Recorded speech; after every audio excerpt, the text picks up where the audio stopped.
Okay so जल्दी बैठ जाइए। क्या बात है, आज नेहल मैडम पधार गई, बहुत बड़ी बात है। चलिए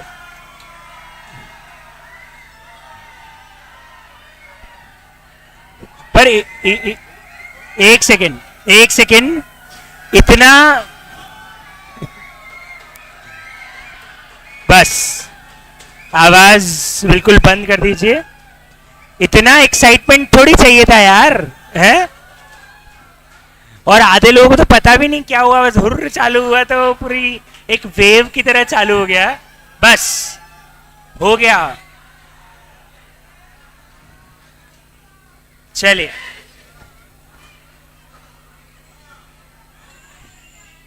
लेट्स बिगिन। अनुषा तो आती है, अनुषा तो आती रहती है, अनुषा फिर भी आती रहती है। बस बस बस प्लीज यार, प्लीज प्लीज अभी आवाज बंद कर दो, बस हो गया। क्लास स्टार्ट करनी है अब। नाउ क्लास बिल्कुल आवाज बिल्कुल बंद कर दीजिए। और एक रिक्वेस्ट है, प्लीज आवाज बिल्कुल शांत हो जाएगी तो मैं एक छोटी सी रिक्वेस्ट आपसे करूंगा कि अब हम शार्प 1:20 चालू करेंगे क्योंकि मेरी क्लास का टाइम कम हो गया है। Now my time is only 1 hour 20 minutes। सो एक खुशी की बात यह है कि आपको 1 घंटा 20 मिनट ही पढ़ना है। दुख की बात है कि आपका ब्रेक खत्म हो गया है ना। दुख की बात यह है कि आपके ब्रेक्स खत्म हो गए। अब आपको किसी और से मांगना पड़ेगा जो 2 घंटे पढ़ा रहा है। कोई नहीं पढ़ा रहा है तो बस अब ब्रेक्स खत्म, क्योंकि मैं जब ब्रेक देता हूं वहां मेरी क्लास ही खत्म हो जाएगी। ओके सो ठीक है, चलिए। और 1:20 शार्प हम लोग अब चालू कर देंगे। अब वो 10 मिनट 15 मिनट लेट नहीं, क्योंकि क्लास ही 1 घंटा 20 मिनट की है, तो हम वहां चल जाता था 2 घंटे में कि 5-10 मिनट लेट चालू किया। अब नहीं हो सकता क्योंकि हमारी क्लास ही 1 hour 20 minutes की है ओनली। ठीक है, सो विदाउट एनी फर्दर फालतू का discussion, now we are starting with GST. And सबसे पहले मैं इस सब्जेक्ट के बारे में आप लोगों को बता दूं, पर आप लोगों की आवाज बिल्कुल जीरो करनी पड़ेगी यार। अब देखो प्लीज, हेलो, नॉइस एकदम be silent. I need pin drop silent please. Hello, नहीं प्रसन्ना, आवाज बंद, आवाज बंद। सब लोगों के लिए बोल रहा हूं, आवाज बंद, आवाज बंद। अंश, जब मैं बोल रहा हूं कि आवाज नहीं तभी मुंह खोलना है ना? ठीक है, ओके लिसन। सो सबसे पहले अगर हम इस सब्जेक्ट की बात करें तो I think everybody is excited about this subject and the reason is कि पहली बात बहुत प्रैक्टिकल है। प्रैक्टिकल ऐसे है कि एवरीबडी बेसिकली कुछ ना कुछ अखबार के अंदर रेगुलरली इसको लेके आता रहता है। तो अभी तक तो हमारे सन्नाटे ऊपर से निकल जाता था क्या है, पर एक बार आप जब सब्जेक्ट पढ़ लोगे तो जो रेगुलरली न्यूज़पेपर में इसको लेके अपडेट्स आती है कि ये हो गया या ये प्रॉब्लम है, वो सब आपको समझ में आने लग जाएगी। तो it is quite practical, it is what is actually going on in the practical world. तो बहुत मजा आएगा उसको लेके। दूसरी बात, अगर मैं एग्जाम पॉइंट ऑफ व्यू से बात करूं तो this will cover 40 marks in your tax paper. Everybody knows that 60 marks is direct tax and 40 marks is GST. पर मैं आपको बता दूं, it is quite scoring.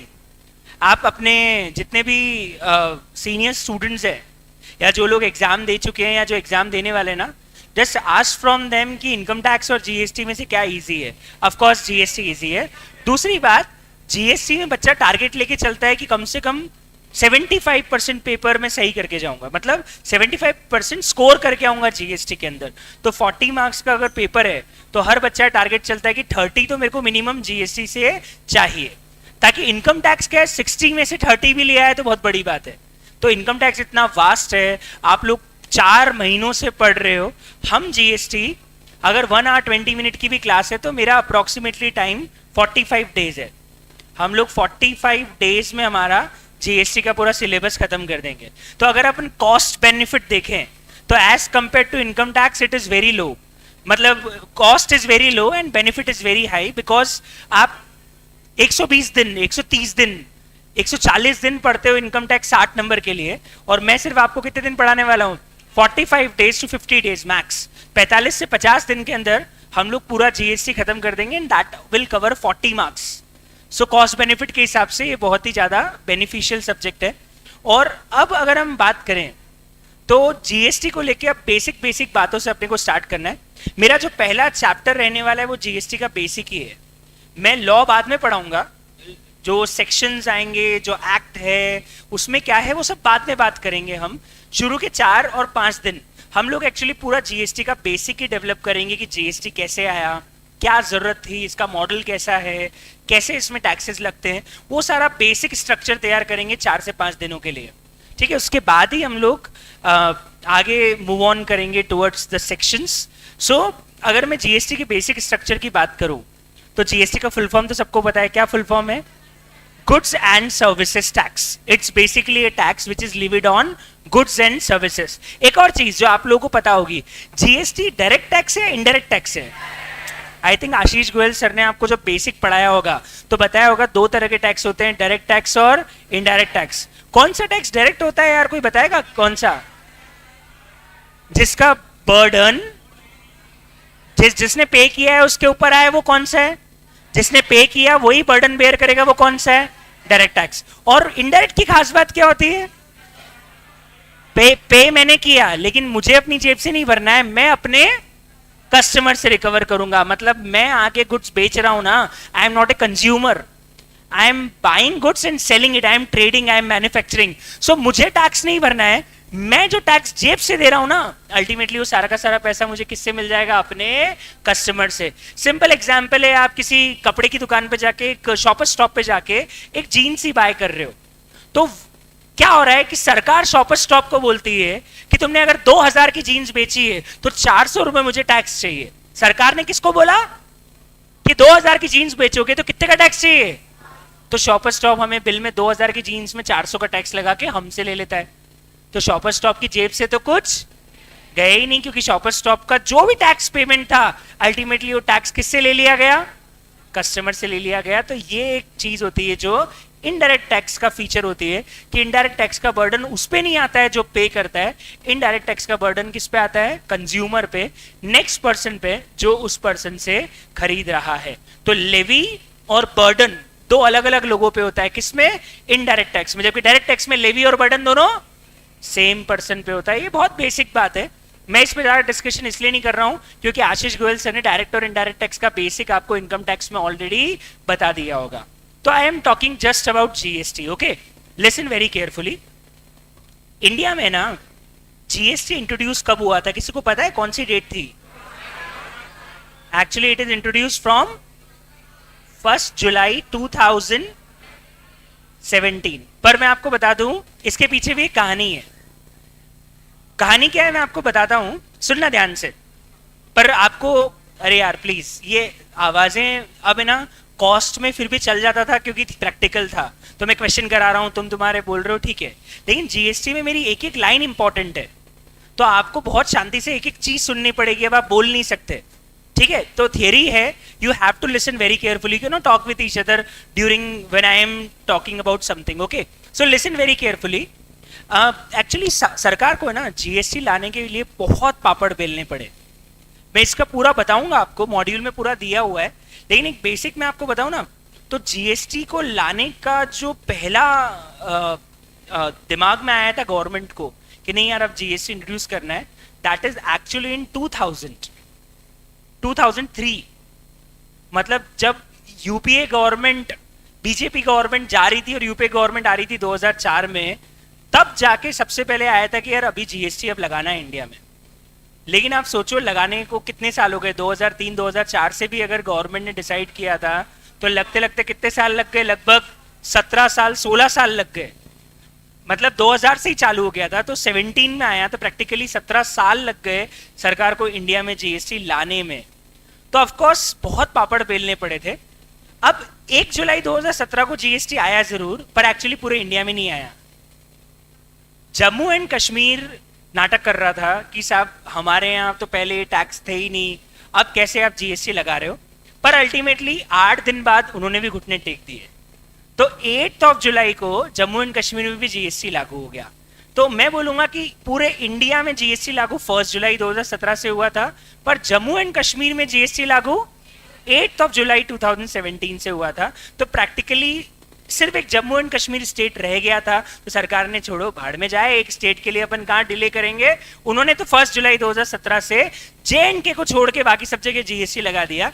JNK ने भी घुटने टेक दिया 8 दिन के अंदर, बोले हम अलग नहीं चल सकते, अल्टीमेटली चलना तो हमको हमारे देश के साथ ही चलेगा। तो वहां की स्टेट गवर्नमेंट ने भी फिर 8 जुलाई 2017 से GST लागू कर दिया। पर हम बोलते हैं इंट्रोडक्शन तो 1 जुलाई 2017 से हो चुका था, क्योंकि जम्मू एंड कश्मीर को छोड़ के बाकी सब जगह GST ऑलरेडी लग चुका था। मैं आपको बता दूं, हमसे पहले 160 कंट्रीज ऐसी है जो GST लागू कर चुकी है, मतलब हम बहुत पीछे हैं।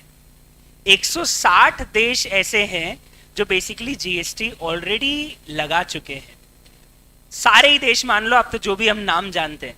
पाकिस्तान भी हमसे पहले GST लगा चुका है। यस, तो बेसिकली हम इतने पीछे हैं कि हमसे पहले 160 देशों में ऑलरेडी GST लग चुका है। नाम चेंज होगा, कहीं पे उसका नाम वैट है, कहीं पे नाम उसका GST। जैसे अगर अपन सिंगापुर की बात करें तो सिंगापुर में फ्लैट 7 और 8% वैट लगता है हर चीज पे। You are buying anything, you just have to pay 8% VAT on everything. तो वहां पे भी वो GST ही है, बस नाम या तो GST होता है या वैट होता है, नॉमेनक्लेचर चेंज है पर एक्चुअली टैक्स वही है। तो वहां फ्लैट 8% GST है सिंगापुर के अंदर। ऐसे ही बहुत सारे स्टेट्स हैं जहां पे अलग है, जैसे यूरोप में 18 to 20% GST का रेट है, बहुत हाई है।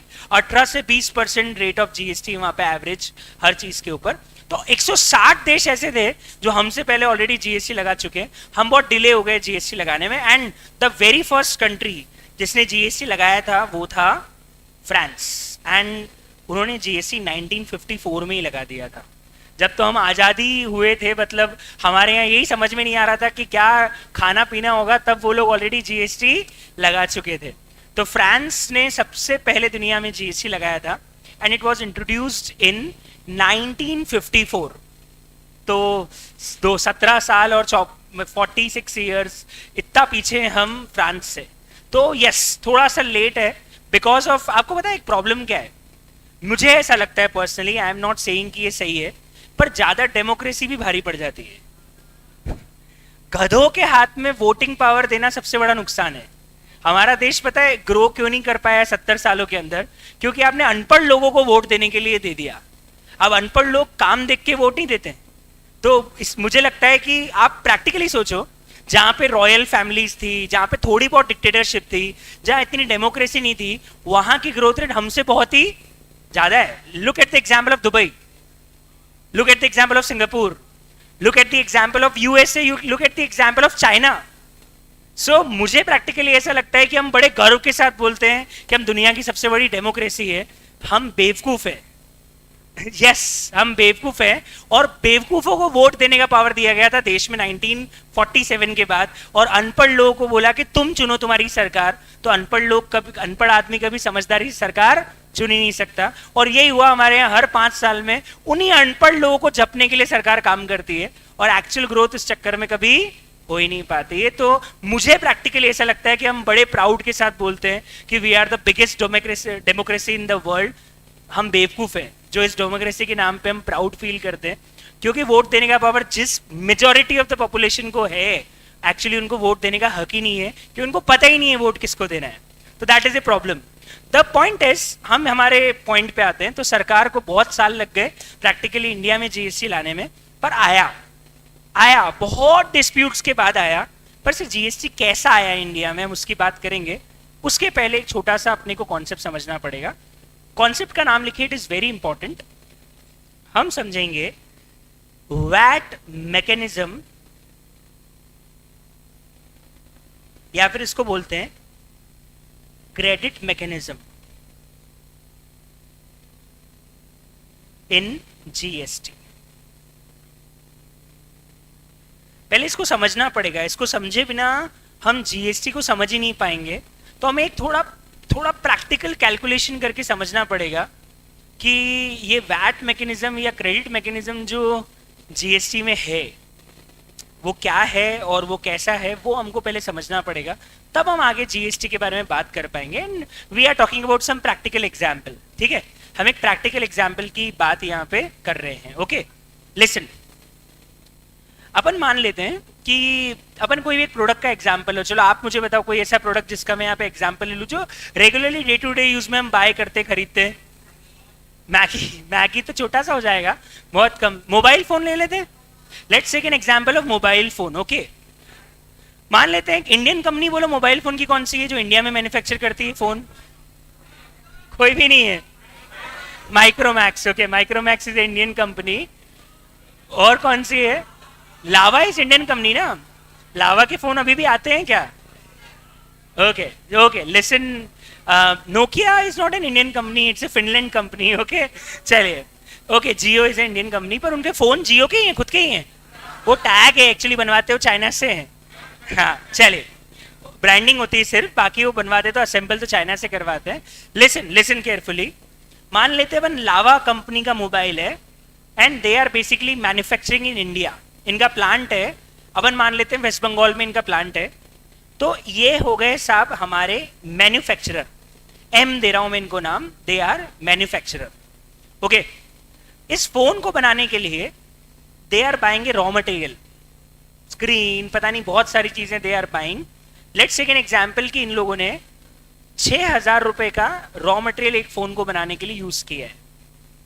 Okay, and we are assuming, just we are assuming कि अभी इनके ऊपर कोई टैक्स नहीं लगा है, कहीं एक जगह तो रुकना पड़ेगा फर्स्ट स्टेज, तो हम मानते कि इन्होंने कहीं टैक्स पे किया ही नहीं है, अपन ऐसा अज्यूम कर लेते। नाउ द पॉइंट इज, ये इसको मैन्युफैक्चर करके सेल्स कर रहे हैं। ओके, अपन मान लेते हैं for example the tax rate is 10%, example के लिए, एक्चुअली अलग अलग है, 12%, 18%। We are just taking a simple example that the rate of tax on mobile phone is 10%।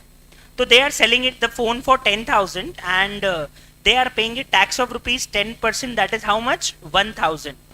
So the next person will pay 11,000 rupees. 10,000 रुपए तो इनको चाहिए और सरकार बोलती है अच्छा तुम 10,000 लोगे तो हमें भी 1,000 रुपए चाहिए, हम तुम्हारे पार्टनर है। सरकार पता है बिक्री में पार्टनर है, सरकार बोलती है तुम जितना लोगे उसका 1%, 10% हमको भी चाहिए, तो 90-10 के पार्टनर हो गए साहब हम। तो जो बेचोगे उसमें 10% हमारा रहेगा। तो 10,000 अगर लावा कंपनी फोन बेचती है तो 10% की रेट से 1,000 रुपए सरकार ने ले लिए, अल्टीमेटली कितने रुपए का टोटल फोन पड़ गया? 11,000। अब ये फोन खरीदा एक दुकानदार ने, ट्रेडर है साहब, इसने ये फोन खरीदा। बताओ इसके लिए इस फोन की कॉस्ट कितनी हो गई? 10,000। रॉन्ग, इसके लिए कॉस्ट हो गएगी 11,000, क्योंकि इसने तो बिल 11,000 का मिलेगा ना इसको। ट्राई टू अंडरस्टैंड, इसको बिल कितने का मिलेगा? 11,000 का, क्योंकि इसने पे कितने किए इस बंदे को? 10 की 11,000 पे की, तो इसने कॉस्ट कितनी एज्यूम कर ली कि साहब मेरी कॉस्ट कितनी है? 11,000। अब ये भी अपना प्रॉफिट ऐड करेगा, मान लेते हैं इसने भी 4,000 रुपए का प्रॉफिट कमाया। आगे फोन कितने का बेच रहा है? 15,000 का, और उस पर टैक्स कितना लग रहा है? 1,500। ऐसे करके नेक्स्ट पर्सन को कितने का टोटल फोन पड़ रहा है? 16,500। और मान लेते हैं ये नेक्स्ट पर्सन हमारा कंज्यूमर है, तो इसकी जेब से टोटल फोन की कॉस्ट कितनी चलेगी? 16,500। अब इस पूरे टैक्स सिस्टम में पहली बात तो सरकार की जेब में टैक्स कितना गया? गवर्नमेंट के जो बड़ा सा मुंह है सरकार का, आप मुझे बताओ इस सरकार के बड़े से मुंह में टैक्स कितना गया? 1,500 की, 1,650 की, 1,500 की, कितना गया? एक्चुअली रॉन्ग, सरकार की जेब में गया है 2,500 रुपए, क्योंकि 1,000 रुपए इससे मिले, 1,500 इससे मिले। मैं एक मिनट रुको ना, एक मिनट शांति रुको, एक मिनट शांति रुको, शांति सुनो। अभी एक मिनट के लिए कोई इनपुट टैक्स नहीं है। अभी अपन ये मान रहे हैं कि ये सिचुएशन अगर है कि साहब मैंने 11,000 में फोन बेचा, कोई इनपुट टैक्स कुछ भी नहीं है, अभी कुछ भी नहीं समझ में आता हमको, और आगे 1,500 रुपए और लग गए, टोटल मिला के 16,500 कस्टमर ने दिए। अल्टीमेटली देखा जाए तो इसमें 2,500 रुपए सरकार को चले गए और कंपनी की और डीलर की जेब में 14,000 रुपए पहुंचे होंगे। अब बताओ इसमें प्रॉब्लम क्या है? Double taxation is a problem, क्योंकि देखो अगर सरकार बोल रही 10% टैक्स रेट लेंगे तो 16,500 पे 10% भी कर ले तो 1,600 रुपए होते हैं, और आप कितना टैक्स वसूल रहे हो? 2,500। ये एक्चुअली पता है क्यों हो रहा है 2,500?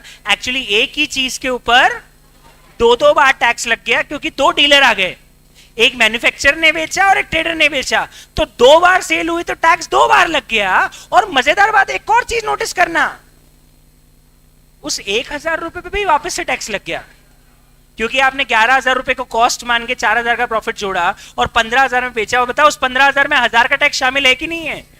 तो 15,000 पे जब 1,500 दे रहे हो तो बताओ उस 1,000 के ऊपर भी आपने 10% वापस दिया कि नहीं दिया? This concept is called double taxation and cascading effect. आपको पता है हमारे देश में 2003 के पहले यही हो रहा था। कब के पहले? 2003 के पहले यही हो रहा था। हर चीज पे डबल डबल टैक्स लग रहे थे, डबल टैक्सेशन था, कैस्केडिंग इफेक्ट था, एक ही चीज पे दो दो बार टैक्स लग रहा था। इवन 2017 के पहले भी हो रहा था, मैं आपको बताऊंगा कहां आएगा वो भी हो रहा था। पर सरकार ने क्रेडिट देना चालू करी। सरकार ने बोला नहीं यार, ये डबल टैक्सेशन रॉन्ग है, ये गलत है, हम क्रेडिट देंगे। और उस क्रेडिट मैकेनिज्म के साथ सरकार टैक्स सिस्टम लेके आई जिसको बोलते हैं वैट मैकेनिज्म। और उसमें क्या होगा मैं आपको समझाता हूं एग्जैक्टली, ये बहुत इंपॉर्टेंट है।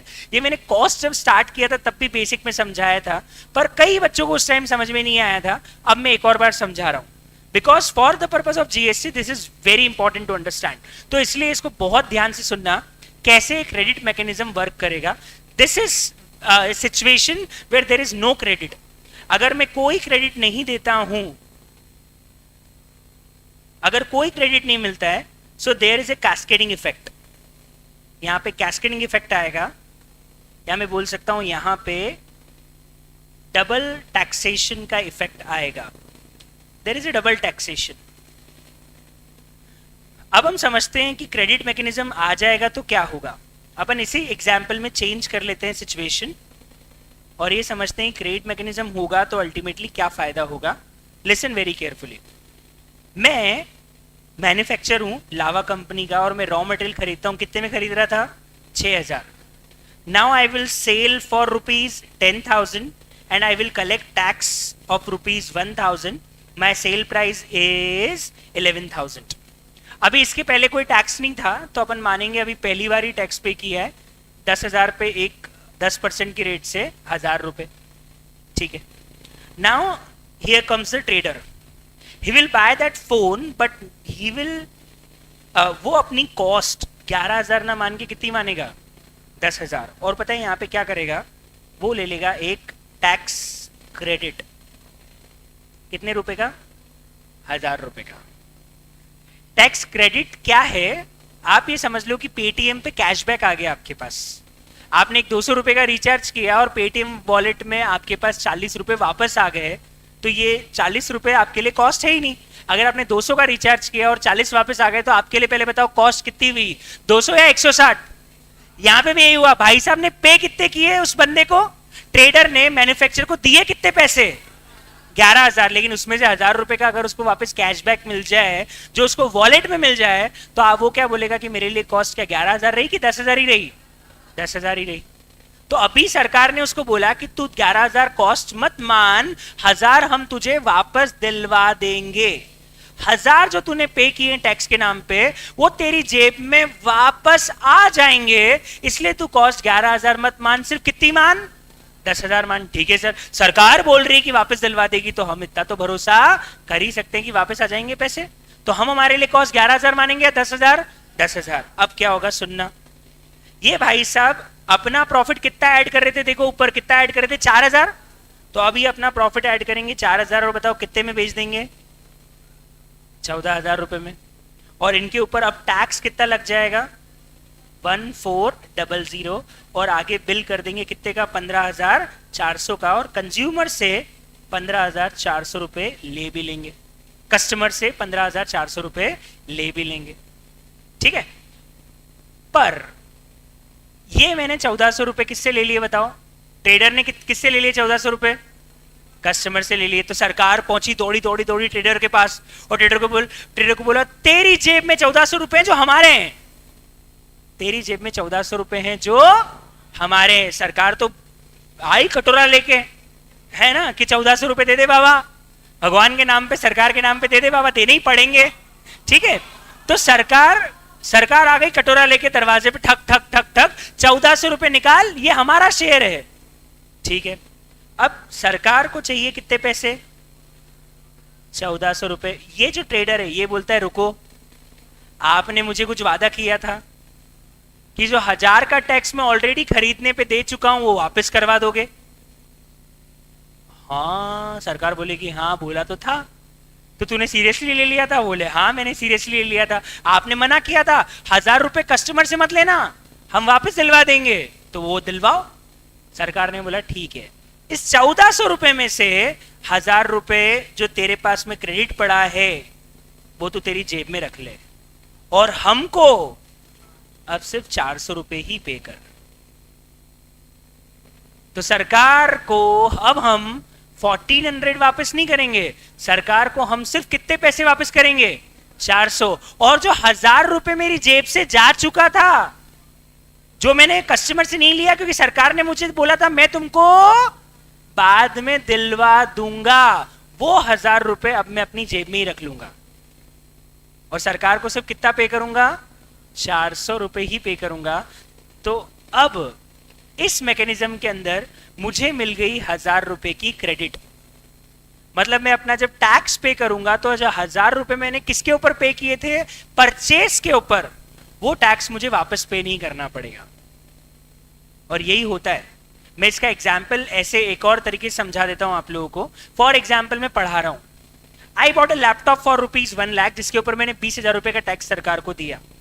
उस लैपटॉप को यूज करके ही मैं क्लास में पढ़ा रहा हूं, और मेरे इस महीने भर की फीस का कलेक्शन की जो लाइबिलिटी है ना, वो टैक्स की 50,000 रुपए आई।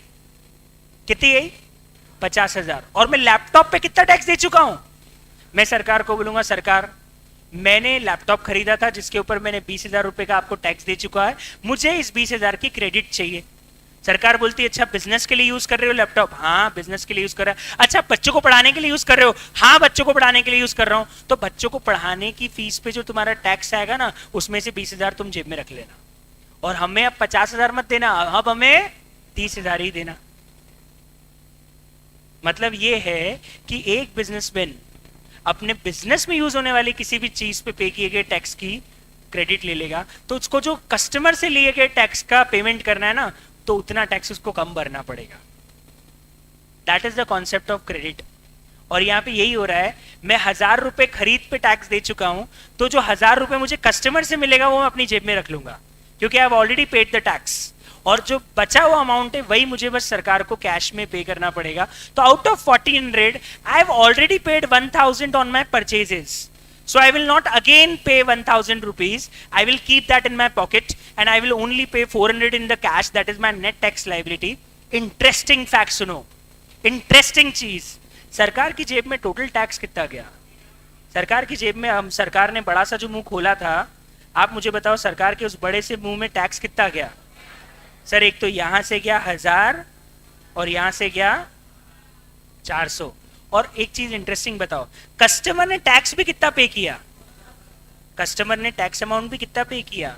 1400। मतलब एक चीज नोटिस करी आपने, जितना पैसा फाइनल कंज्यूमर दे रहा है उतना ही पैसा सरकार की जेब में टैक्स के नाम पे जा रहा है।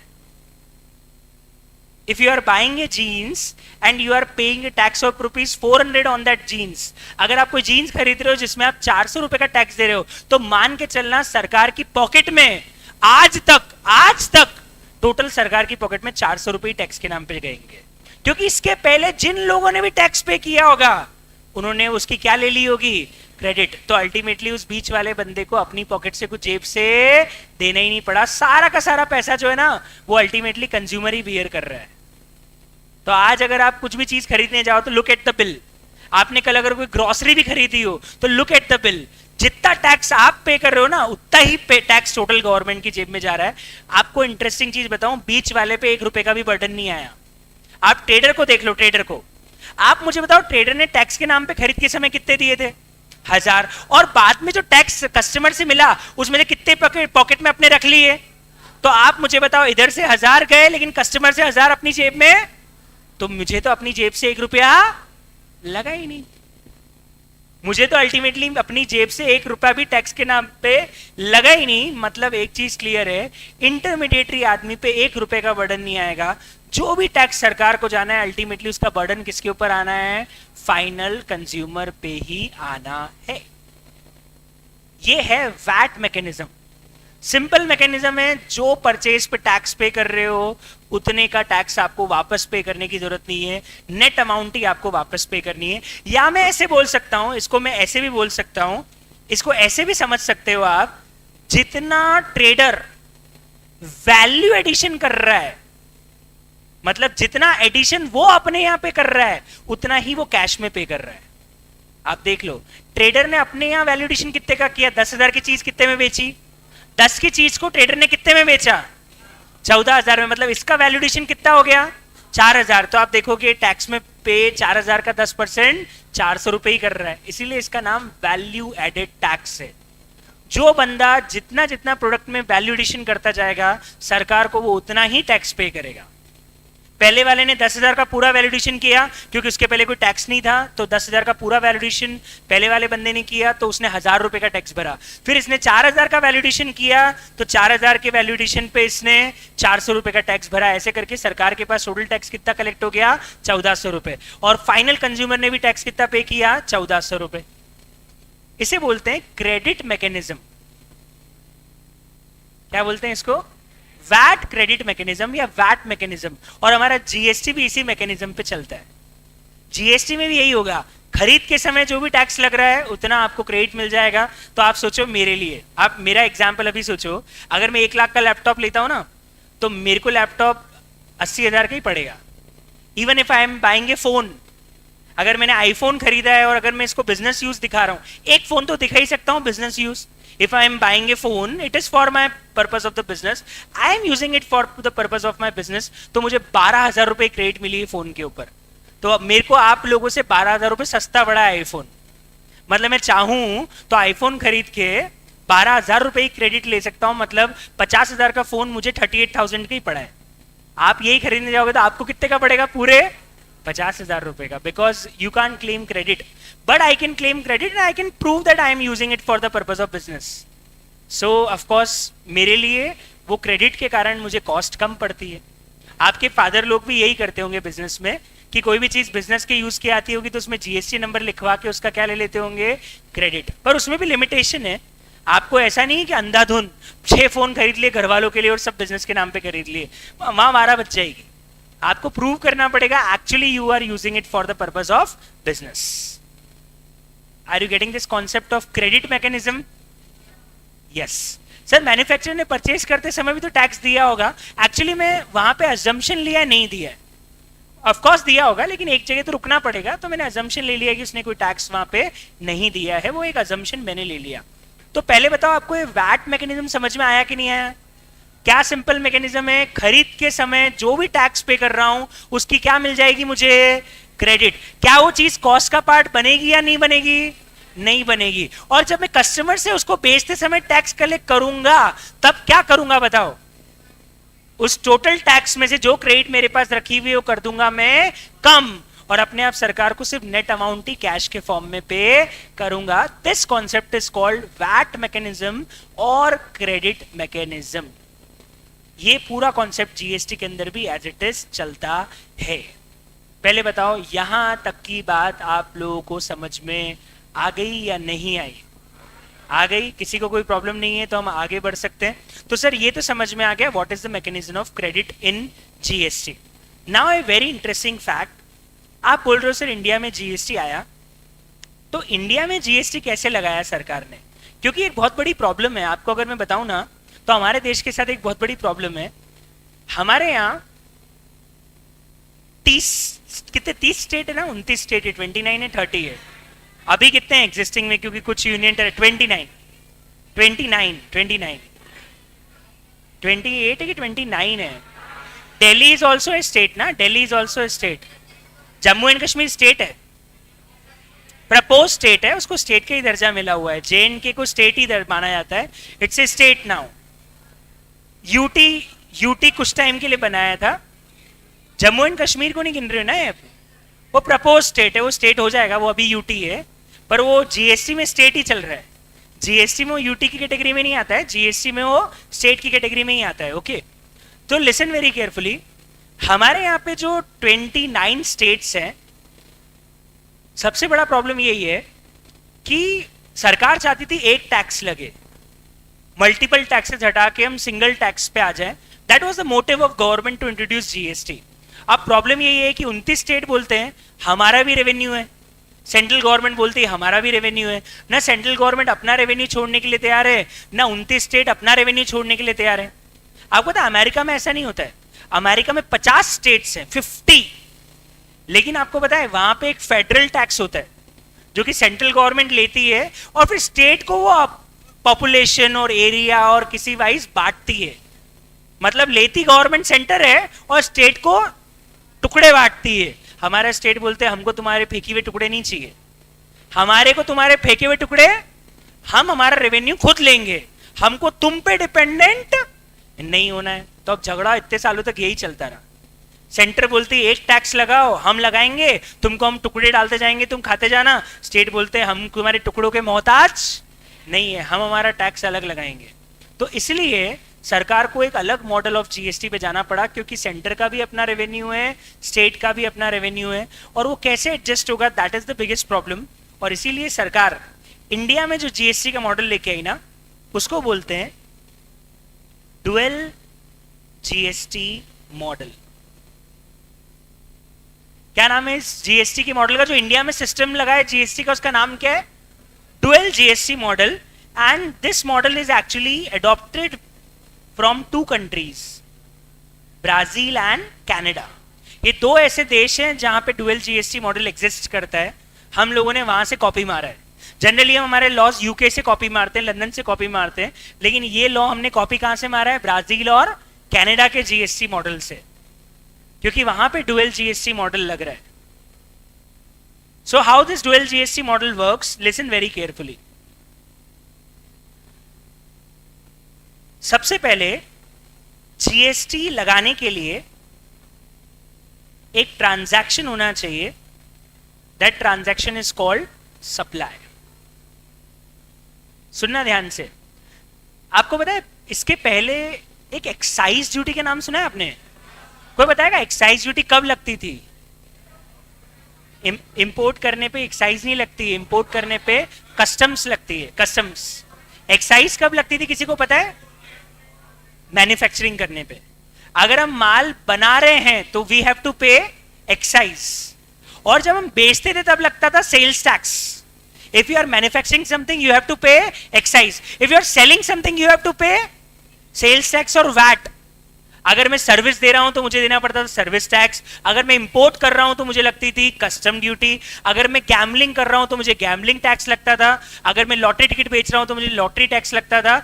बहुत सारे अलग अलग टैक्सेस होते थे। सरकार ने इन सारे ट्रांजैक्शंस को खत्म करके बोला एक ही चीज देखना, क्या आप सप्लाई कर रहे हो, क्या बना रहे हो मत देखो, बेच रहे हो मत देखो, इंपोर्ट कर रहे हो मत देखो, सर्विस दे रहे हो मत देखो। आप सिर्फ एक ही चीज देखो कि ये ट्रांजैक्शन होना चाहिए। जैसे इनकम टैक्स में इनकम टैक्स एक चीज होने पे लगता है, वो क्या है? इनकम अर्न करने पे। चाहे वो इनकम अर्न करने के बाद चोरी हो जाए, लेकिन अगर आपने इनकम को क्या कर लिया है? अर्न कर लिया है। तो आपको आशीष गोयल सर ने बताया होगा कि मैंने पैसे कमाए और चोरी हो गए, तो इनकम टैक्स बचेगा कि लगेगा? वैसे यहां पे भी एक ट्रांजैक्शन है जो कि डिसाइड करेगा आप पे जीएसटी लगेगा कि नहीं लगेगा। वो ट्रांजैक्शन ये हाईलाइट किया हुआ है, क्या नाम है उसका? सप्लाई। तो आज के बाद मैं नहीं बोलूंगा मैंने माल बेचा, मैं नहीं बोलूंगा मैंने सर्विस दी, मैं नहीं बोलूंगा मैंने माल बनाया, मैं नहीं बोलूंगा मैंने इंपोर्ट किया, मैं एक ही वर्ड करूंगा, मैंने क्या किया है? सप्लाई किए। क्या अगर मैंने सप्लाई की है तो मेरे ऊपर जीएसटी लगेगा, अगर मैंने सप्लाई नहीं की तो मेरे ऊपर जीएसटी नहीं लगेगा। सो एक ही ट्रांजैक्शन है जो कि जीएसटी अट्रैक्ट करता है। वो ट्रांजैक्शन क्या है? सप्लाई।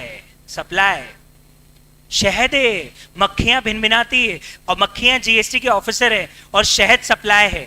जैसे उनको कहीं सप्लाई दिखेगा, मक्खियां भिनभिनाते हुए आ जाएगी, ऑफिसर आ जाएगा, तुमने क्या करी है? तुमने की है सप्लाई, अब क्या दो इसके ऊपर? जीएसटी भरो। तो supply is the transaction that will basically attract GST. And in this model हम हमारी सप्लाई को 2 पार्ट में बांट देंगे।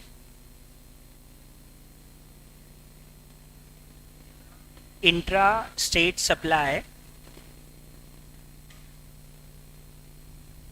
and second one is called interstate supply. So हमारी जितनी भी सप्लाई है we have to divide our supply into two parts. एक बच्चा बोल रहा है सप्लाई मतलब क्या, पूरा चैप्टर है सप्लाई के ऊपर. सो हम पूरा चैप्टर पढ़ेंगे what is the meaning of supply. क्या आशीष सर? हाँ, तो हमारे पास जो सप्लाई है उसका भी एक चैप्टर है पूरा. यस, तो वहां समझेंगे कि सप्लाई का एग्जैक्ट मीनिंग क्या होता है. अब मैं थोड़ा आशीष सर वाले रूप में आ रहा हूं, पर मैं हाउएवर नहीं बोलूंगा, है ना? ठीक है, ओके. नहीं, जीएसटी में ज्यादा हाउएवर नहीं है, जीएसटी में ज्यादा हाउएवर नहीं है. ओके, जो है वो है, हाउएवर नहीं है यहाँ पे. ओके, सो डुअल जीएसटी मॉडल में हम हमारी सप्लाई को दो पार्ट में बांट देंगे. First one is intra state supply and second one is interstate supply. क्यों, नाम से क्या समझ में आ रहा है? What is the meaning of intra state? When the supply is between Madhya Pradesh and Madhya Pradesh, मतलब when the supply is within the state और within the union territory. Like अगर अंडमान एंड निकोबार है तो अंडमान एंड निकोबार से अंडमान एंड निकोबार ही है, या फिर एमपी है तो एमपी से एमपी है. इसको बोलते हैं लोकल सप्लाई. लोकल स्टेट मतलब अपने ही स्टेट में माल बेचना. अगर मैंने अपने ही स्टेट में माल बेचा है, मैंने अपने ही स्टेट में सर्विस दी है, that is called intra state supply. Intra, intra मतलब होता है with in. So the transaction is within the state. मेरे को ऑर्डर आया रतलाम से कि साहब मुझे 10 कूलर भेजने, तो अब ये इंट्रा स्टेट सप्लाई हो गई because I am selling from Indore to Ratlam. So this transaction is within the state. And now the point is, अगर transaction within the state है तो जीएसटी के अंदर दो टैक्स लगते हैं, सेंट्रल गवर्नमेंट का जीएसटी एंड स्टेट गवर्नमेंट का जीएसटी, सीजीएसटी प्लस एसजीएसटी. और अगर यूनियन टेरिटरी है तो यहाँ पे सीजीएसटी की एसजीएसटी की जगह लग जाता है यूटीजीएसटी, यूनियन टेरिटरी जीएसटी. वो सेम ही, एसजीएसटी और UTGST is exactly same. MP है तो एसजीएसटी हो जाएगा, अगर ये लक्षद्वीप है तो यूटीजीएसटी हो जाएगा. Okay, now the point is, intra state supply में ट्रांजैक्शन सिंपल है कि आपका एक स्टेट से दूसरे स्टेट में माल नहीं जाके सेम स्टेट में माल जा रहा है. सो वी हैव टू पे CGST plus SGST. Okay sir, कितना रेट होता है, कैसे लगता है? देखो मैं आपको बता दूं, सिंपल है. जैसे आपको पता है रेस्टोरेंट पे क्या टैक्स रेट है? आप लोग खाना खाने जाते हो तो आपने कभी बिल देखा होगा ना. एक्चुअली रेस्टोरेंट पे 5% जीएसटी. कितना है? 5%. 5% जीएसटी है. तो वो लोग क्या करेंगे, 2.5% लगाएंगे सीजीएसटी और 2.5% लगाएंगे एसजीएसटी. मतलब सिंपल हुआ है, सरकार ने आधा आधा टैक्स दोनों ने बांट लिया है. आधा टैक्स जाएगा सेंट्रल गवर्नमेंट के हाथ में और आधा टैक्स जाएगा स्टेट गवर्नमेंट. मतलब कोई एक दूसरे के ऊपर रोटी का मोहताज नहीं है, किसी और के ऊपर नहीं पल रहा है. अगर 10 रुपए का टैक्स कलेक्ट हुआ है तो 5 जाएगा सेंट्रल के हाथ में और 5 जाएगा स्टेट के हाथ में. ठीक है, तो रेट पे डिपेंड करेगा कितना सीजीएसटी और एसजीएसटी. अगर मान लो जीएसटी का रेट 12% है तो फिर 6 हो जाएगा. अगर 18% है तो 9 हो जाएगा और 28% है तो 14 हो जाएगा. तो यस, जो भी टैक्स रेट है आधा सेंट्रल के हाथ में जाता है और आधा स्टेट के हाथ में जाता है. तो ये तो पहला उनके बीच में अग्रीमेंट है कि हाफ हाफ करेंगे हम टैक्स, जो भी कस्टमर से लेंगे आधा सेंट्रल को जाएगा और आधा स्टेट को जाएगा. लेकिन there is one more interesting tax and it applies in case of inter state transaction. Yes, पहली बार सुनो ना, इंटर स्टेट का मतलब क्या है? माल एमपी से महाराष्ट्र जा रहा है, ये इंटर स्टेट है. यस, या फिर माल अपन मान लेते हैं लेह लद्दाख से, लेह लद्दाख से यूटी, लेह लद्दाख से माल महाराष्ट्र जा रहा है, ये भी इंटर स्टेट है. हाँ ठीक है, गोवा से महाराष्ट्र जा रहा है, कहीं भी जा रहा है. ठीक है, पॉइंट ये है कि साहब, और हाँ एक minute important point, very important. Import और एक्सपोर्ट को भी इंटरस्टेट ट्रांजैक्शन का ही दर्जा मिला हुआ है, क्योंकि अल्टीमेटली माल स्टेट के तो बाहर जा ही रहा है ना, चाहे वो कंट्री के बाहर जा रहा हो. Ultimately the goods are going out of the state और इधर the goods are coming from outside the country. So दूसरे स्टेट से या दूसरे देश से भी माल आए ना तो हम उसको इंटरस्टेट सप्लाई ही मानते. तो ये चीज ध्यान रख लेना, इंपोर्ट और एक्सपोर्ट ट्रांजैक्शन को भी इंटरस्टेट ट्रांजैक्शन माना गया है. So if I M importing something from outside India, मैं देश के बाहर से कुछ मंगवा रहा हूं या देश के बाहर कुछ भेज रहा हूं, मैं कुछ सर्विस बुलवा रहा हूं, कुछ सर्विस दे रहा हूं, तो इन दैट केस यहां पे भी इंटरस्टेट ट्रांजैक्शन का ही दर्जा इसको दिया गया है. और इंपॉर्टेंट थिंग है, इन सब केसेस में आई have to pay IGST. Only one tax, that is IGST. I don't have to pay CGST and SGST. I have to pay IGST, and IGST is called integrated GST. It is called integrated GST. तो अगर rate of GST 12% है तो IGST 12 ही रहेगा. Rate of GST 5% है तो IGST 5 ही रहेगा. आप जब ऑनलाइन सामान मंगाते हो ना, देखना IGST लग के आता है, क्योंकि दूसरे स्टेट से आता है, बैंगलोर से आता है, मुंबई से आता है. तो लुक एट द बिल. आप कुछ भी ऑर्डर कर रहे हैं, ज़ारा से ऑर्डर कर रहे हैं, H&M से ऑर्डर कर रहे हैं, मिंत्रा से ऑर्डर कर रहे हैं, if you are buying something ना, just look at the bill. आप मोस्टली देखेंगे तो बिल पे IGST लगा हुआ है, क्योंकि माल कहाँ से आ रहा है, दूसरे स्टेट से आ रहा है. तो in that case I have to pay IGST, that is called integrated GST. So sir rate में कोई फर्क नहीं है. आज अगर मैं माल लोकल भी बेचूं तो 5% है, स्टेट के बाहर भी बेचूं तो 5% है, बस टैक्स का नाम चेंज है. वहां चार्ज करूंगा आधा आधा करके CGST SGST, यहां चार्ज करूंगा पूरा IGST. मतलब एक चीज अच्छी हो गई, पूरा देश एक मार्केट हो गया. पहले क्या होता था पता है, अगर मैं स्टेट के बाहर से माल बुलवाता था तो महंगा पड़ता था, क्योंकि कुछ एक्स्ट्रा टैक्सेस लग जाते थे. अब आप स्टेट के बाहर से गुड्स बुलवाओ या स्टेट के अंदर से गुड्स बुलवाओ, टैक्स रेट दोनों का सेम ही रहेगा. क्योंकि देखो टैक्स रेट चेंज नहीं हो रहा है ना. आज मैं सामान बाहर से भी बुलवा रहा हूं तो भी 12% देना है, अंदर से ही बुलवा रहा हूं तो भी 12% देना है, बस नाम चेंज है, पर रेट ऑफ टैक्स में कोई चेंज नहीं है. तो हमारा जब 2017 में GST आया था तो प्रधानमंत्री जी ने एक नारा लगाया था, one tax one nation one market. तो उसमें वन मार्केट ऐसे प्रूव हो रहा है कि if I am selling the goods within the state और if I am selling the goods outside the state, it doesn't matter, price will be same. Price will always be same. Maybe the reason is transportation. हो सकता है भाड़े के कारण कीमत में फर्क आ जाए, पर कम से कम टैक्स के कारण कीमत में फर्क नहीं मिलेगा आपको.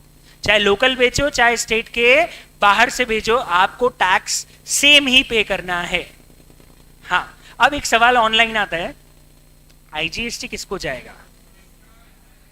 सेंट्रल को. ओके, एक मिनट, एक सवाल आपके दिमाग में होगा, सेंट्रल को तो जाएगा, लेकिन ये तो गलत हो गया. स्टेट बोलेगा, मतलब अगर स्टेट बोलेगा कि माल स्टेट से बाहर बिक रहा है या माल स्टेट के बाहर से आ रहा है, तो क्या स्टेट को कुछ भी नहीं मिलेगा? स्टेट बोलेगा ये तो गलत है ना, कि सारा का सारा कौन खा जाएगा रेवेन्यू? Central government. एक्चुअली ऐसा नहीं है, मैं आपको बता दूं, ये टैक्स कलेक्ट होता है, सेंट्रल गवर्नमेंट कलेक्ट करती है, पर ऐसा नहीं कि टैक्स सेंट्रल गवर्नमेंट के पास ही रहता है. आफ्टर एडजस्टमेंट ऑफ क्रेडिट, मान लो इस IGST की बहुत सारी क्रेडिट आगे जाके सेट ऑफ हो गई और खत्म हो गया, जो भी नेट अमाउंट बच गया, जैसे मान लो 100 करोड़ का कलेक्शन हुआ और 70 करोड़ की क्रेडिट ले ली गई, तो अब कितना बच गया IGST अकाउंट में? 30 करोड़. तो 30 करोड़ सेंटर और कंज्यूमर स्टेट में बांट दिया जाएगा. कौन से स्टेट में? Consumer. This is very important. मैं आपको एक खास फीचर बताता हूं. GST इज ए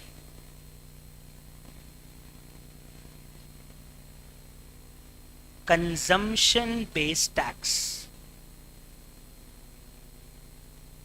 GST का एक खास फीचर है, it's a consumption based tax. तो इससे क्या फर्क पड़ता है सर? बहुत फर्क पड़ता है. पता है हमारे यहाँ इतनी बड़ी बेवकूफी थी कि आज मैं उसको सोचता हूं तो ऐसा लगता है कि दिमाग खराब हो जाएगा. मैं बताता हूं क्या. महाराष्ट्र खूब सारा प्रोडक्शन करता है और अपना माल यूपी में बेचता है. सुनना, let's take an example. Before GST Maharashtra खूब सारा प्रोडक्शन करता है और अपना माल कहां बेचता है? यूपी में. ठीक है, कंज्यूमर कहां है? टैक्स कौन दे रहा है? और आपको पता है सारा का सारा टैक्स जा किसको रहा था? महाराष्ट्र को। तो महाराष्ट्र और अमीर हुए जा रहा है, और यूपी और, लिसन केयरफुली क्या हो रहा है, जो स्टेट माल बना के बेच रहा है उसके तो रेवेन्यूज बढ़ रहे हैं, लेकिन जहां पे मैन्युफैक्चरिंग नहीं होती, जहां पे कंज्यूमर बैठा है, उसके रेवेन्यू बढ़ने की जगह उल्टे है। तो कायदा क्या होना चाहिए? जहां टैक्स भरने वाला है, टैक्स उसी स्टेट को मिलना चाहिए, तभी तो उस स्टेट का डेवलपमेंट होगा। नहीं तो कितनी बड़ी बेवकूफी हो रही है, जनता बैठी है यहां पे टैक्स भरने के लिए, उनको लग रहा है हमारा टैक्स का पैसा यहां यूज हो रहा है, जबकि एक्चुअली टैक्स का पैसा यहां नहीं जाके कहां जा रहा है? महाराष्ट्र में जा रहा है। डेवलपमेंट कहां का हो जा रहा है? ये बेवकूफी 2017 के पहले हो रही थी। जो स्टेट माल बेच रहे थे उनको रेवेन्यू मिल रहे थे, बेचारे वो अमीर हुए जा रहे हैं, हुए जा रहे हैं, हुए जा रहे हैं। और जहां कंज्यूमर ज्यादा है, पॉपुलेशन ज्यादा है, यूज करने वाले ज्यादा है, बनाने वाले कम है, वो बेचारे टैक्स भरे जा रहे हैं, भरे जा रहे हैं, भरे जा रहे हैं। गरीब और गरीब हो रहा है, अमीर और, सरकार ने बोला गलत है। टैक्स रेवेन्यू उसकी जेब में जाना चाहिए जो बर्डन बियर कर रहा है। अगर कंज्यूमर यूपी में बैठा है तो जो टैक्स मिलेगा इस प्रोडक्ट के ऊपर, आधा तो सेंट्रल गवर्नमेंट को जाएगा, आधा जो स्टेट को जाएगा, वो कौन से स्टेट को जाएगा? यूपी को जाएगा, क्योंकि वहीं पे तो पॉपुलेशन है। आज कितनी बड़ी बेवकूफी है, टैक्स मैंने मेरी जेब से भरा है, ये सोच के भरा है कि हमारे इंदौर के रोड भरेंगे, हमारे इंदौर में पानी आएगा, हमारे इंदौर में गार्डनिंग होगी, इंदौर में ये होगा, और अल्टीमेटली सारा टैक्स गुजरात जा रहा है, और डेवलपमेंट कहां का हो रहा है? कितनी बड़ी बेवकूफी, टैक्स पेयर बैठा है यहां पे और पैसा जा रहा है गुजरात में, वहां भरने वाला नहीं है, वहां रिसीव करने वाला है, भरने वाला तो यहां बैठा है। तो टैक्स का पूरा सिस्टम ही खराब हो गया ना। टैक्स काय के लिए होता था? टैक्स का सोशल पर्पस होता था, लोगों की डेवलपमेंट के लिए। तो जो भर रहा है उसके देश के, उसके शहर के डेवलपमेंट नहीं हो रहा है। तो इसीलिए सरकार ने सिस्टम ही चेंज कर दिया। नो, बनाने वाले और बेचने वाले की जेब में कुछ नहीं जाएगा। किसकी जेब में जाएगा? जिस स्टेट में उन गुड्स का क्या हो रहा है? कंजम्पशन हो रहा है। और इसीलिए वो आईजीएसटी लेके आए। अगर आज सीजीएसटी और एसजीएसटी रहने देते तो होता क्या? जिस स्टेट से माल बिका है उस स्टेट की गवर्नमेंट की जेब में पैसा चला जाता। आज एमपी से माल अगर महाराष्ट्र गया है तो अगर सीजीएसटी एसजीएसटी लगता तो क्या होता? पैसा कौन सी गवर्नमेंट को मिलता? एमपी को, जबकि माल जा कहां रहा है, यूज कहां हो रहा है। तो गलत है ना। इसीलिए उन्होंने बोला हम सीजीएसटी और एसजीएसटी नहीं लगाएंगे, हम क्या लगाएंगे? आईजीएसटी। और सरकार पता है क्या करेगी? सरकार वो पैसा अपनी जेब में अमानत की फॉर्म में पड़ी रहने देगी। जब जहां जहां उस गुड्स का फाइनली क्या हो जाएगा, उसको आधा दे देगी। नहीं आया समझ में? सोचो अगर यहां पे सीजीएसटी और एसजीएसटी लग रहा होता तो होता क्या? जहां माल बिकता उस स्टेट को टैक्स चला जाता। तो बताओ, जब एमपी से माल निकला और एमपी से माल बिका तो सारा रेवेन्यू किसको चला जाता? जबकि अल्टीमेटली बर्डन कौन से स्टेट के कंज्यूमर को हो रहा है। तो गलत है ना यार। लॉजिकल क्या है? टैक्स अल्टीमेटली क्या होता है? आपकी पॉकेट में वापस आता है in the form of development. If you are paying something, you are expecting कि उस टैक्स के पैसे से क्या होगा? मेरे आसपास के एरिया का डेवलपमेंट होगा। और ही कोई एरिया डेवलप हो रहा है तो ये तो गलत है ना। और इसीलिए जीएसटी को कंजम्पशन बेस्ड बनाया गया। जहां से माल बनेगा, जहां से माल बिकेगा, वहां टैक्स नहीं मिलेगा। टैक्स उस राज्य को मिलेगा, उस स्टेट को मिलेगा जहां पे कहां क्या बैठा हुआ है? कंज्यूमर बैठा हुआ है। And that's why they have applied IGST, so that all tax will be going in the pocket of government. And what they will do, they will distribute the IGST to the central government as well as to the consumer state. This is a very interesting mechanism. और सोचो इससे actual development होगा ना। आज UP के population ज्यादा है तो आप मुझे बताओ टैक्स रेवेन्यू भी किसका ज्यादा होना चाहिए? यूपी का। अगर उत्तर प्रदेश में ज्यादा कंज्यूमर है तो पॉपुलेशन ज्यादा है तभी कंज्यूमर ज्यादा है, कंज्यूमर ज्यादा है तो वहां पे टैक्स भी ज्यादा मिलना चाहिए। तो इसीलिए उन्होंने कंजम्पशन बेस्ड टैक्स बनाया।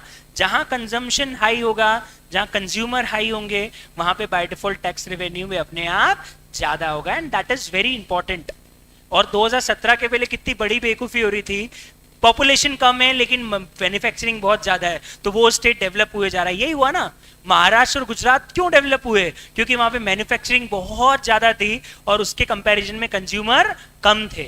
यूपी बिहार क्यों पिछड़ते जा रहे थे? क्योंकि वहां कंज्यूमर ही कंज्यूमर है, वहां पे मैन्युफैक्चरिंग है ही नहीं। तो that is very important. Sir half half distribute होगा? यस। 50-50 रेशियो है, रेशियो इज 50-50। जो भी रेवेन्यू आईजीएसटी अकाउंट में रहेगा वो आधा जाएगा सेंट्रल गवर्नमेंट के पास और आधा जाएगा उस स्टेट के पास जहां पे उन गुड्स का फाइनली कंजम्पशन हुआ है। यस पहले बताओ ये मैकेनिज्म समझ में आया? और इससे लॉजिक समझ में आया होगा आईजीएसटी की जरूरत क्यों पड़ी। अगर हम सीजीएसटी या एसजीएसटी लगा देते तो उस कंजम्पशन बेस तक पहुंच ही नहीं पाते, जहां सेल हुआ उसी गवर्नमेंट को क्या लग जाता, टैक्स मिल जाता, and that is not right, and that's why there is a need of IGST. तो ये मॉडल आप लोगों को पहले बताओ समझ में आया या नहीं आया? आ गया, वेरी नाइस। अब एक प्रॉब्लम है, सर आप बोल रहे हो कि वैट मैकेनिज्म तो हमारे यहाँ 2003 से था, तो फिर what is the need of GST? क्या जरूरत पड़ गई जीएसटी की? इसको समझने की कोशिश करते हैं और हेडिंग का नाम लिखिएगा। हेडिंग है डेफिशिएंसी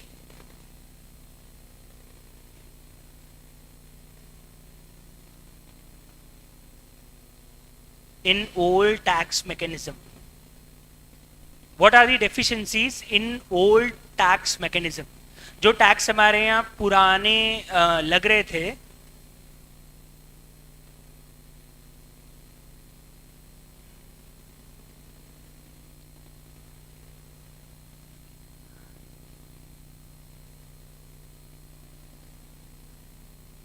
एक बहुत अच्छा डाउट आया है अक्षत का, सर अगर महाराष्ट्र को बेचने पे कुछ भी नहीं मिलेगा और यूपी को ही सारा टैक्स मिलेगा तो महाराष्ट्र को तो रेवेन्यू का नुकसान हो जाएगा।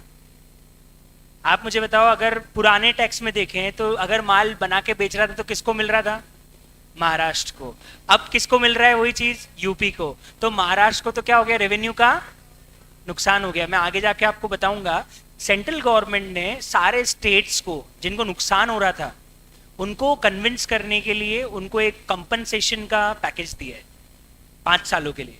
तो महाराष्ट्र हो गया, गुजरात हो गया, पंजाब हो गया, जहां पे मैन्युफैक्चरिंग स्टेट्स हैं और कंज्यूमर कम है, उनका रेवेन्यू नुकसान होगा तो कैसे अग्री हो गए जीएसटी के लिए? उनको सरकार ने लॉलीपॉप दी है। वो लॉलीपॉप मैं आपको बताऊंगा क्या है, पर बच्चे रोता है तो क्या करते हैं, मुंह में लॉलीपॉप ठुसा तो चुप हो जाएगा। वैसे ही महाराष्ट्र ने आऊं आऊं करना चालू किया कि मेरे को नहीं चाहिए जीएसटी, मेरा तो नुकसान हो रहा है। सरकार ने क्या किया, उसके मुंह में वो लॉलीपॉप हम आगे जाके समझेंगे क्या है। तो क्या है वो हम आगे जाके उस चीज को मैं आपको समझा दूंगा अक्षत, ठीक है? चलिए, एक्सपोर्ट पे टैक्स लगता ही नहीं है। मैं आपको बता दूं, एक्सपोर्ट पे हमने इंटरस्टेट माना है पर उस पर टैक्स रेट 0 है। There is no tax on exports. It's an interstate supply but the rate of GST is 0 on export. हम उसको उस टाइम भी नहीं लगता था एक्चुअली। एक्सपोर्ट पे कभी टैक्स लगाया ही नहीं हमारी गवर्नमेंट ने, ना पहले लगाया ना अब लगाया, वो हम आगे जाके समझ लेंगे। अब देखिए प्रॉब्लम क्या थी ओल्ड टैक्स मैकेनिज्म में। मैं पहली प्रॉब्लम बताता हूँ, सुनना ध्यान से। क्यों जरूरत पड़ी जीएसटी की? जब क्रेडिट मैकेनिज्म पहले भी था तो प्रॉब्लम क्या थी, मैं आपको बताता हूं। पहली problem, listen very carefully, this is very interesting, सुनना। मान लो, सुनिए ध्यान से, लिसन।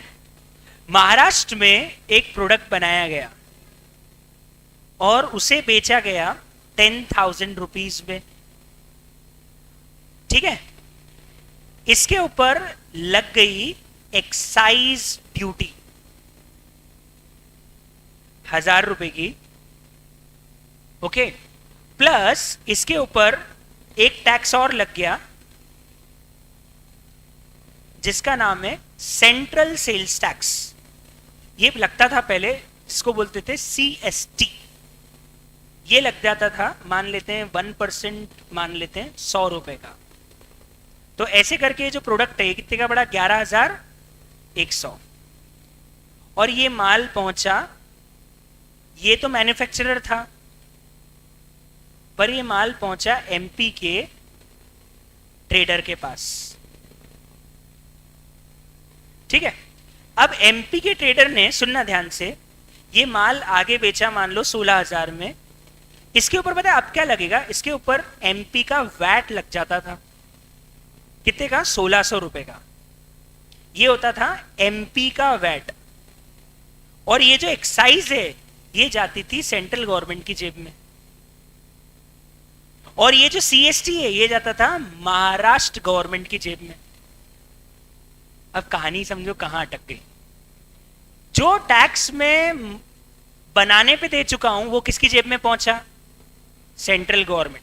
प्लस जब मैं उस स्टेट से माल लेके आया तो उसके ऊपर जो सीएसटी लगा वो किसकी जेब में पहुंचा?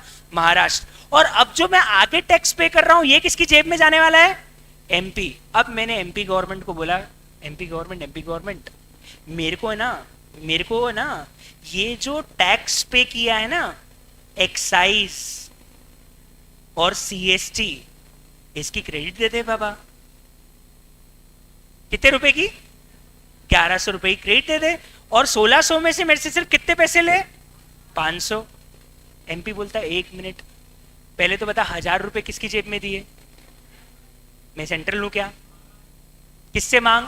किससे नहीं 1000 रुपए किसकी जेब में गए? Central government. किसकी जेब में गए? Central government. अब मैं क्या सेंट्रल गवर्नमेंट हूं क्या? मैं कौन सी गवर्नमेंट हूं? एमपी गवर्नमेंट हूं। 1000 रुपए अगर तूने सेंट्रल गवर्नमेंट किए थे तो टैक्स किससे मांग? सेंट्रल गवर्नमेंट से। सेंट्रल गवर्नमेंट बोलते हैं 1 मिनट आप क्या कर रहे हो? बोले सर मैं माल बेच रहा हूं। बोले हमारा तो कोई टैक्स लगता ही नहीं है, जाओ। सेंट्रल गवर्नमेंट बनाने पे टैक्स वसूलती थी, बेचने पे नहीं वसूलती थी। बेचने का टैक्स स्टेट के पास जाता था, बनाने का टैक्स सेंट्रल गवर्नमेंट के पास जाता था। अब सोचो यहां पे क्या हुआ। मैंने जब माल बनाया तो 1000 रुपए की एक्साइज ड्यूटी किसको चली गई? सेंट्रल गवर्नमेंट को। अब मुझे बताओ आगे जब ये व्यापारी इसे बेच रहा है तो सेंट्रल गवर्नमेंट का तो कोई टैक्स ही नहीं लग रहा है, तो सेंट्रल गवर्नमेंट क्रेडिट किस चीज की देगी? सेंट्रल गवर्नमेंट बोलेगी हम 1000 रुपए का क्रेडिट क्यों दें, हम तो आगे तुम पे और कोई टैक्स वापस से लगा ही नहीं रहे। ठीक है, 1000 रुपए गए पानी में। फिर सीएसटी के पास पहुंचे, महाराष्ट्र सीएसटी के पास, और बोला तुम मुझे 100 का क्रेडिट दे दो ना। बोले 1 मिनट, हम कौन सी गवर्नमेंट है? महाराष्ट्र। तो आगे जाके अब टैक्स कौन सी गवर्नमेंट को देने वाला है? हमारा कोई गठजोड़ नहीं है भैया। एमपी के टैक्स से हम क्यों क्रेडिट दें? हमारा टैक्स होता तो हम क्रेडिट दे भी देते। तो एमपी से मांग, एमपी बोलता है मेरी जेब में थोड़ी कुछ आया जो मैं टैक्स दूंगा। मतलब होता क्या है मैं आपको बता दूं, कास्टिज्म था। सेंट्रल एक्साइज अलग, महाराष्ट्र का सीएसटी अलग, और एमपी का वैट, और साला इंटरकास्ट मैरिज अलाउड नहीं थी। मतलब एक्साइज से एमपी का वैट शादी नहीं कर सकता, एक्साइज से सीएसटी शादी नहीं कर सकता, सीएसटी से एमपी का वैट शादी नहीं कर सकता। मतलब तीनों ही कुंवारे बैठे रहेंगे। नहीं आ रही बात समझ में? प्रॉब्लम यह है कि there was casteism, and casteism क्या, घर वाले बोलते हैं कि एमपी वैट, मैं तेरी शादी सिर्फ एमपी वैट से करवाऊंगा। महाराष्ट्र गवर्नमेंट बोलती कि एमएचसीएसटी, हम तुम्हारी शादी सिर्फ महाराष्ट्र सीएसटी से कराएंगे। और सेंट्रल गवर्नमेंट बोलती है एक्साइज, एक्साइज की शादी सिर्फ एक्साइज से होगी। तो भैया एक्साइज लाए कहां से? बन गया प्रोडक्ट, अब तो सिर्फ बेचना है। अब बेचना है तो एक्साइज लगनी नहीं है, तो बैठे रहो कुंवारे। यही हो रहा है एक्चुअली। सेंट्रल गवर्नमेंट के टैक्सेस स्टेट गवर्नमेंट के टैक्स के साथ सेट ऑफ ही नहीं हो सकते थे। मतलब ये होता था कि जो भी एक्साइज आप दे चुके हो ना, वो व्यापारी क्रेडिट ही नहीं ले सकता उस चीज का, क्योंकि व्यापारी के ऊपर आगे कोई एक्साइज लगती नहीं है। एक्साइज लगती बनाने पे। एक दुकानदार प्रोडक्ट बनाता है या बेचता है, तो बेचने वाले को थोड़ी हम क्रेडिट देंगे, हम सिर्फ किसको क्रेडिट देंगे?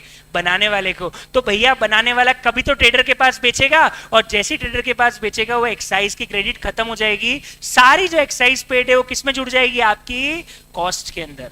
मतलब होता क्या था, यहां पे कोई क्रेडिट नहीं मिलती थी, कोई क्रेडिट नहीं मिलती थी, और इसके लिए पूरा 11,100 रुपए क्या हो जाता था? कॉस्ट। और इस कारण क्रेडिट मैकेनिज्म होते हुए भी कॉस्ट में जुड़ना पड़ता था, क्योंकि कास्टिज्म है। हम शादी कराने के लिए तैयार हैं, लेकिन कास्ट तुम्हारी होनी चाहिए। अब कहां से लेके आए? एक्साइज क्रेडिट देंगे, लेकिन सिर्फ किससे देंगे? एक्साइज से। वैट की क्रेडिट सिर्फ किससे देंगे? वैट से। सीएसटी सिर्फ किससे देंगे? वैट से। ये क्या बात होती है? अगर स्टेट के बाहर माल चला गया तो इसका मतलब जो पुराने स्टेट में दिए गए टैक्स है वो तो सारे कॉस्ट में जोड़ने पड़ेंगे, क्योंकि अब तो उसकी कोई क्रेडिट मिलेगी नहीं। So this is wrong, and that was happening before 2017। Even this is happening in petrol right now. Petrol पे यही अभी भी हो रहा है। एक्साइज जो पेड हो जाती है ना वो सेंट्रल के हाथ में चली जाती है, वैट जो पे होता है वो स्टेट के हाथ में होता है, और इसीलिए वो 30 या 35 रुपए का पेट्रोल हमारे तक आते आते कितने रुपए का हो जाता है, 110 रुपए का हो जाता है। उसमें 112, उसमें सिर्फ 3 या 119, 118, तो 118 रुपए में शायद 4 रुपए का कमीशन है सिर्फ डीलर का। डीलर को सिर्फ 4 रुपए कमीशन मिलता है, और पेट्रोल की कॉस्ट 30 या 40 रुपीज आती है, तो अराउंड 65 और 70 रुपीज गवर्नमेंट टैक्स वसूल रही है। गाड़ियों पे भी ऐसे ही है, you know how much.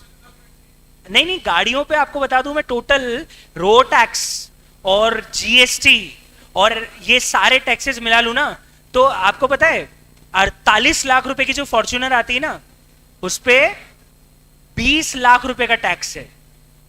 48 lakh की कार पे 20 लाख रुपीस गवर्नमेंट की जेब में जाते हैं। तो मतलब कार बनाने वाली कंपनी को सिर्फ 18 या 20 लाख रुपए मिलते हैं 40 लाख की गाड़ी पे। 20 लाख रुपए गवर्नमेंट टैक्स वसूल रही है, और उसके बाद टोल टैक्स भी लेती है गाड़ी चलाने पे, और पेट्रोल पे भी टैक्स लेती है। ओके, सो बहुत अनशन टैक्स गवर्नमेंट गाड़ियों पे लगाती है, सेम विद पेट्रोल। और ये रीजन है कि 2017 के पहले there was a double taxation, because government, central government can not adjust their tax with state government. तो ये नोट कर लेते हैं अपन, मैं इसको थियोरेटिकली भी लिखवा देता हूं। लिखिए, समझ में तो आ गई होगी सिचुएशन, इसको थियोरेटिकली लिख लेते हैं। लिखिए लिखिए,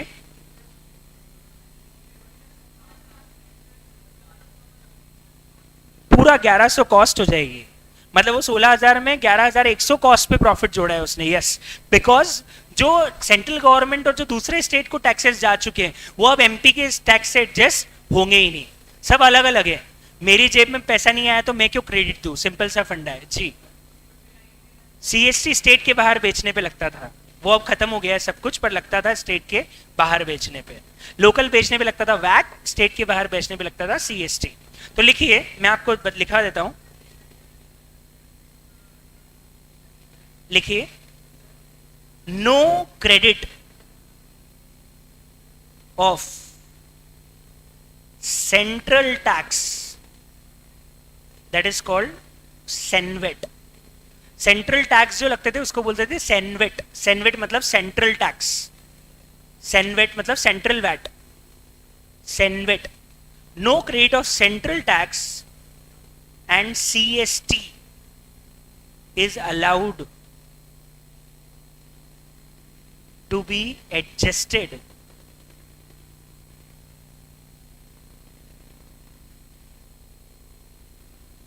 with state VAT, and therefore there was cascading effect in old tax regime. Again पढ़ लीजिए क्या लिखा हुआ है। जो भी सेंट्रल टैक्स है और जो सीएसटी है, that was not allowed to be adjusted with state VAT. जो हमारा एमपी का वैट है उससे आप सीएसटी और सेंट्रल गवर्नमेंट को पे किए गए टैक्स को एडजस्ट नहीं कर सकते, एंड दैट्स व्हाई एक कास्केडिंग इफेक्ट आता था ओल्ड टैक्स रिजीम के अंदर। आगे एक और चीज लिख सकते हैं,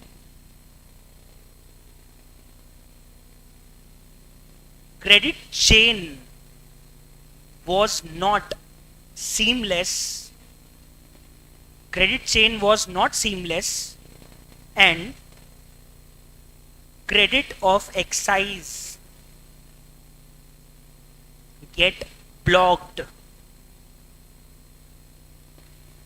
at traders. Credit chain seamless नहीं थी, मतलब ऐसा नहीं था कि क्रेडिट आगे से आगे मिलते जा रहा है, मिलते जा रहा है, मिलते जा रहा है। वो क्रेडिट वहीं रुक गया। जैसे ही माल स्टेट के बाहर गया और जैसे ही माल मैन्युफैक्चरर के हाथ से ट्रेडर के हाथ में गया, जो मैन्युफैक्चरिंग पे टैक्स लगे थे उनकी सारी क्रेडिट रुक गई, और आगे ट्रेडर को उनकी क्रेडिट मिली नहीं, और क्रेडिट ब्लॉक हो गई ट्रेडर के हाथ में आते आते, क्योंकि ट्रेडर को सिर्फ स्टेट का टैक्स देना है और मैन्युफैक्चरर ने सेंट्रल का टैक्स पे किया हुआ है। तो सेंट्रल के टैक्स से स्टेट का टैक्स एडजस्ट होने के लिए तैयार था ही नहीं पहले। ये बहुत बड़ी प्रॉब्लम थी because of casteism. Because of different multiple taxes, इतने सारे टैक्स होने के कारण एक दूसरे के साथ वो तैयार ही नहीं थे कि एडजस्ट हो जाए। तो बोलते थे अपनी कास्ट का ढूंढ के लाओ तभी हम आपको क्रेडिट देंगे। तो अपनी कास्ट कहाँ से लाए? बेचारा एमपी का ट्रेडर महाराष्ट्र का टैक्स क्यों भरेगा? तो एमपी का ट्रेडर महाराष्ट्र में लगे हुए टैक्स को कॉस्ट ही मानेगा, और क्या करेगा, क्योंकि यहाँ पे तो उसको उसकी कोई क्रेडिट मिलने वाली थी नहीं। तो वो उसको फिर कॉस्ट बनाना पड़ता था और अल्टीमेटली उसकी कास्केडिंग इफेक्ट आ जाती थी। मेरी कॉस्ट में जुड़ गया, मतलब डबल टैक्सेशन मुझे अब लगना ही लगना है। That is the first problem. Okay, this is the first deficiency in our old tax regime. Okay, तो आज मुझे बताओ, आज आपको बहुत बेसिक से मैं चीजें समझा रहा हूं, तो आप मुझे बताओ क्या क्या समझ में आया आपको जीएसटी को लेके। सबसे पहले जीएसटी का मेन पर्पज एक तो डबल टैक्सेशन अवॉइड करना था और मल्टीपल टैक्सेस को खत्म करके सिंगल टैक्स पे आना था, वन टैक्स वन नेशन और वन मार्केट। तो इंडिया में फिर कौन सा जीएसटी मॉडल लगाया गया? Dual GST. अब मुझे बताओ डुअल जीएसटी में क्या होता है, आप लोग बताइए क्या होता है डुअल जीएसटी में? डुअल जीएसटी में होता क्या है? जब मैं स्टेट के अंदर बेचूं तो बताओ कौन सा टैक्स लगेगा? इंट्रा स्टेट सप्लाई मानेंगे। और टैक्स कौन सा लगेगा? CGST and SGST. और अगर मैं स्टेट के बाहर माल बेचूं तो कौन सा टैक्स लगेगा? आईजीएसटी। तो क्या फर्क है क्या सीजीएसटी, एसजीएसटी और आईजीएसटी के रेट्स में? अगर आईजीएसटी 12% है तो सीजीएसटी भी 12 है क्या? अगर आईजीएसटी 12 है तो सीजीएसटी 12 होगा क्या? अगर आईजीएसटी 12 है तो सीजीएसटी 6 होगा और एसजीएसटी 6 होगा। अगर आईजीएसटी 18 है तो सीजीएसटी 9 होगा और एसजीएसटी भी 9 होगा। Very nice. हमसे पहले कितने देश जीएसटी लगा चुके हैं और कौन सा पहला देश था जिसने जीएसटी लगाया था? कौन से साल में? 1954 में। मुझे बताओ वैट मैकेनिज्म में एग्जैक्टली होता क्या है? परचेस पे किए गए टैक्स की क्रेडिट नहीं मिलती है कि मिलती है? वैट मैकेनिज्म में क्या होता है? वैट मैकेनिज्म में क्या होता है? परचेस पे दिए गए टैक्स की क्रेडिट मिलती है कि नहीं मिलती है? मिलती है। वैट मैकेनिज्म, जीएसटी भी वैट मैकेनिज्म पे ही चलता है और जो भी खरीद पे दे रहा हूं टैक्स उसकी क्या मिल जाएगी? क्रेडिट। तो इसका मतलब फाइनल बर्डन बीच वालों पे आता है या कंज्यूमर पे आता है? फाइनल बर्डन हमेशा किस पे आएगा? कंज्यूमर पे आएगा। मतलब जितना टैक्स कंज्यूमर पे कर रहा है वही गवर्नमेंट की जेब में जा रहा है। इंटरमीडिएटरीज पे कभी भी बर्डन नहीं आता है। And if we are talking about deficiency, तो पहली डेफिशिएंसी जो निकल के आ रही है वो ये है कि सेंट्रल गवर्नमेंट के tax can not be adjusted with state VAT. तो अगर सेंट्रल गवर्नमेंट ने कोई टैक्स कलेक्ट किया है तो वो चीज आगे जाके कॉस्ट का पार्टी बननी है, क्योंकि जब स्टेट वैट की बारी आएगी तब उस टैक्स से सेंट्रल गवर्नमेंट के टैक्सेस एडजस्ट नहीं हो सकते। मतलब कास्टिज्म था हमारे पुराने टैक्स रिजीम के अंदर। बाकी कुछ डेफिशिएंसीज है वो कल डिस्कस करेंगे और कल का लेक्चर बहुत ही इंपॉर्टेंट होगा। हम कल बहुत सारे प्रैक्टिकल कैलकुलेशंस करने वाले हैं, बहुत सारी प्रैक्टिकल बातें कल हम स्टार्ट करेंगे। Thank you so much. I hope enjoy the class. Thank you, enjoy, good day, bye bye, thank you. और इसकी जो शीट है वो मैं गूगल ड्राइव की एक नई लिंक क्रिएट करके डाल दूंगा और उसकी लिंक आपको ब्रॉडकास्ट करवा दूंगा। तो जीएसटी का ड्राइव अपडेट एक नई लिंक पे हो जाएगा, वो नई लिंक मैं आप लोगों तक पहुंचा दूंगा। Thank you so much, enjoy, bye bye, thank you.